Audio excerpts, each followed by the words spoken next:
भावनात्मक बुद्धिमत्ता या जिसे हम ईआई कहते हैं, वह क्षमता है जो हमें अपनी और दूसरों की भावनाओं को समझने, पहचानने और प्रबंधित करने में मदद करती है। यह सिर्फ आईक्यू से अलग है। आईक्यू हमें यह बताता है कि हम कितने बुद्धिमान हैं, लेकिन ईआई हमें यह सिखाता है कि हम अपने और दूसरों के साथ कैसे व्यवहार करें। कामकाजी माहौल में भावनात्मक बुद्धिमत्ता का होना बहुत महत्वपूर्ण है। जब हम अपनी भावनाओं को समझते हैं, तो हम बेहतर निर्णय ले सकते हैं। उदाहरण के लिए, जब कोई सहकर्मी तनाव में होता है, तो अगर हम उसकी भावनाओं को पहचानते हैं, तो हम उसे सही तरीके से समर्थन दे सकते हैं। इससे न केवल उस व्यक्ति की स्थिति में सुधार होता है, बल्कि पूरे टीम का माहौल भी बेहतर होता है।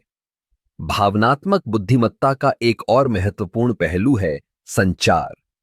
जब हम अपनी भावनाओं को स्पष्टता से व्यक्त करते हैं, तो हमारी बातों का असर ज्यादा होता है।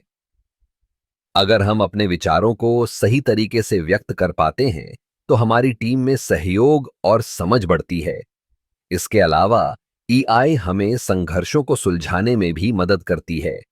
जब दो लोग किसी मुद्दे पर असहमत होते हैं, तो अगर हम अपनी भावनाओं को समझते हैं और दूसरे की भावनाओं का सम्मान करते हैं, तो हम एक सकारात्मक समाधान की ओर बढ़ सकते हैं। इससे न केवल समस्या का समाधान होता है, बल्कि आपसी संबंध भी मजबूत होते हैं। भावनात्मक बुद्धिमत्ता का विकास करना एक प्रक्रिया है। हमें अपनी भावनाओं पर ध्यान देना होगा, उन्हें पहचानना होगा और फिर उन्हें प्रबंधित करना होगा। यह एक कौशल है जिसे हम अभ्यास के माध्यम से सुधार सकते हैं। इसलिए अगर आप अपने कार्यस्थल पर एक सकारात्मक माहौल बनाना चाहते हैं, तो भावनात्मक बुद्धिमत्ता पर ध्यान देना आवश्यक है। यह न केवल आपकी व्यक्तिगत वृद्धि में मदद करेगा, बल्कि आपकी टीम की सफलता में भी योगदान देगा। याद रखें, एक सफल कार्यस्थल वह है जहां सभी लोग एक दूसरे की भावनाओं का सम्मान करते हैं और मिलकर काम करते हैं।